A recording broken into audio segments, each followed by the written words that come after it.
Hello, good day. This is Hamid Khan here from Food Mahir and Gardening Ideas. Today is Sunday, 3rd of November, Sydney, Australia.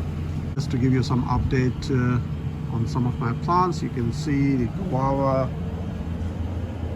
fruits are getting ready. There are some blooms. This is the dwarf lime. Plenty of limes are being matured here, and I'm expecting a lot of fruits. That's wonderful. This is cafe lime again. Plenty of fruits ready. The best thing about cafe lime is its dual leaf. This is beautiful, and it's also growing well. Pomegranate, I can see some, although it's just the first fruiting. I'm not really expecting this. I'll have to wait another season, a year, for this to give some real fruits, but I can see some progress here. This is salvias and some other flowers. I've mentioned about Pandoria jasminoides, the deep pink flower with the red heart in the middle. I'll definitely share more as we go, but this vine is called also Bower of Beauty, which is a very contained, maintained, smart, elegant, a romantic kind of a vine. And it is giving really fantastic flowers. And next to it we have Mandevilla. Mandevilla is full of blooms, and they are looking amazing. This is fantastic. As we go further, we have star jasmine, we have Madagascar jasmines that are also ready to bloom, which are used in wedding bouquet. This one is really a good surprise. Planted them last year. I enjoyed the flowers of one season. The Lilium hybrids are just so amazing.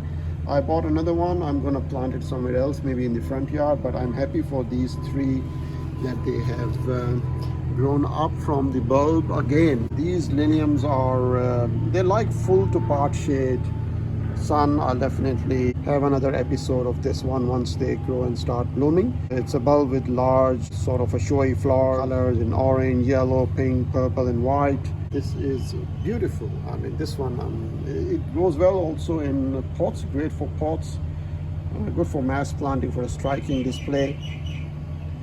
The liliums thrive in, as I said, grounds, pots, indoors, outdoors. Indoors in a bright light, of course. And look at these star flowers as well, which is awesome. And I have some new additions. I'll take you in a while on these plants as well.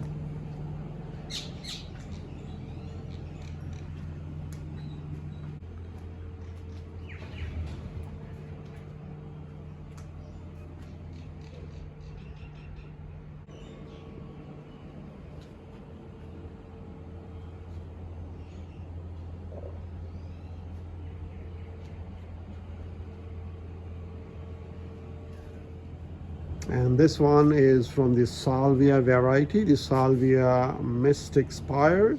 Such an easy care, compact perennial plant, and it's very nice blue flowers, giving a very good look with the green foliage. The flowers comes in abundance in summer. I have just planted it, so I'm just waiting it for a few more weeks to establish. If you want to put it in a pot, use a premium garden mix or potting mix. It doesn't require a lot of water, but initially it requires during its establishment, and just use an all-purpose fertilizer. Don't go heavy on fertilizers with this Salvia Mysticspires. And look at that, it's fantastic. It gives a lot of flowers in spring, summer and autumn. So again, prune it heavily early spring to encourage fresh growth and remove spent flowers, to encourage repeat flowering. And I think this is really a fantastic addition. I have some great experiences with salvias. I have the other Salvia's variety that you can see it from far end, and this is for the last 3-4 months. They are just giving flowers in abundance. So I've also planted this another salvia in ground in my front yard. So I will prepare another vlog in coming weeks, months maybe, to compare the one in the potting mix and in the pot, and the one in soil, and also one in morning sun. The other one is in the afternoon sun. This is also very striking pinkish reddish bougainvillea, the Clifton Carnival, shrubby variety of reddish purple flowers. Buds have an attractive sort of a coppery tone. I'm not sure if I can show you. I've just planted it a few days ago. We need to take care of it during the first few weeks. Ideal for patio pots or garden beds where the flower color can be appreciated. It obviously requires well-drained soil. It gives good color, prefers moist soil, but it can tolerate some dry periods once they are established. So pruning is good, but not at this time once it's well established. Again, try to give them a low nitrogen based fertilizer, not to encourage the leaf growth at the expense of flowers. Okay, so let's talk about the bougainvillea, which is this kind of bougainvillea is Rosenka, and I have just planted it newly. It likes the full sun. I really like the color of the combination of pink and orange. Rosenka, it's very compact. I bought it because I didn't want to plant it in ground, so I wanted to have something for the pot which is compact, a low growing plant, and it really give a good dusky pink and orange combination.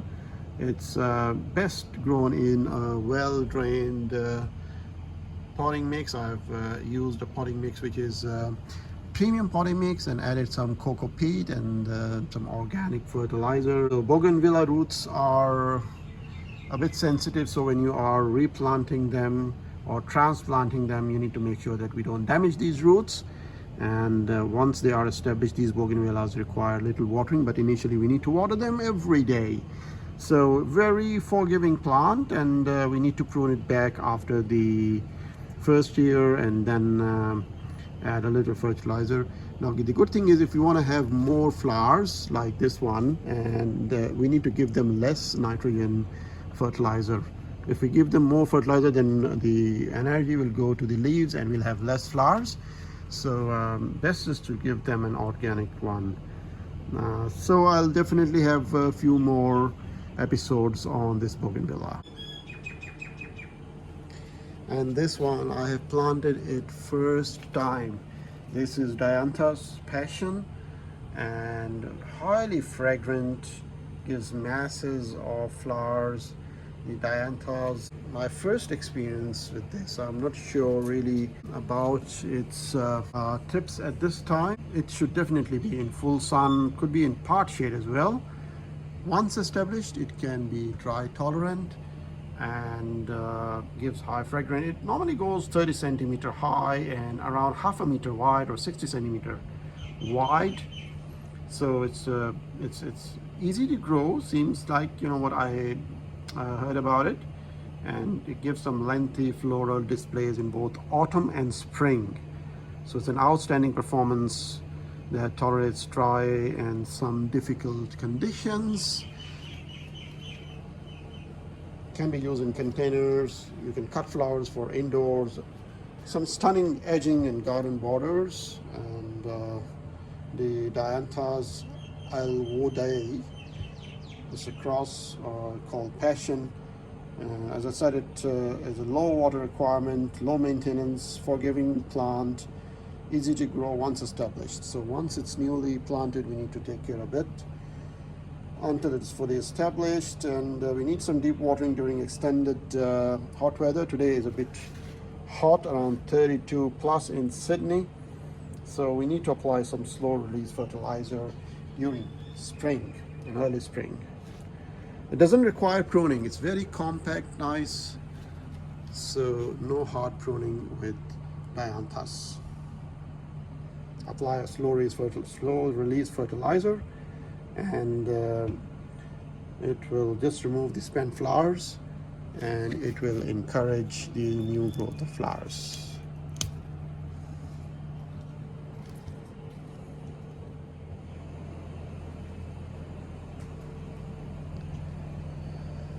This one is very velvety, and I will cover the other few later on, but let's go back to some veggies. And here are some of my veggies. This one is basil. Basil is a very demanding herb you can use in your cuisines. The only thing is that we need to place it in a brightly lit position in a house or garden. The best thing is keep the soil moist with a light watering when necessary. Snip off leaves as we require. So rinse the leaves with clean water before using it for cooking. So far it's looking great. And cilantro or coriander is it requires full sun, and one of my favorite herbs that I use it in my food very regularly, not only for the food, for the flavor, but also for the garnishing. You use it with green chilies, and this garnish on your chicken karahi or your stew or mutton or anything, on your, even in your egg, together with parsley. It can be used in combination to keep it in a sheltered position, but preferred in a sunny area. Again, water it regularly, avoid it to being dry, and we don't use fertilizer. Once we fertilize it in the beginning, and that's it. And here is my tomato. It is a compact tomato plant which can produce and yields full-size Roma tomatoes over healthy green foliage. Great for small spaces, pots and containers. Thrives in a sunny position, and we need to water it regularly. Harvest is from 8 to 10 weeks after planting. Requires some staking. I'll show you another one in a bigger pot. Supporting it, staking it a bit, and it's in a bigger pot. So I am expecting that this will produce in around 8 to 10 weeks some great tomatoes, the Roma tomato. I will definitely come back with another vlog. And that's all from Food Mahir and Gardening Ideas, with some new plants and flowers update. See you soon in a couple of weeks with some more updates. Until then, ciao. Keep watching my channel, Food Mahir and Gardening Ideas, and subscribe to my channel. Have a lovely day.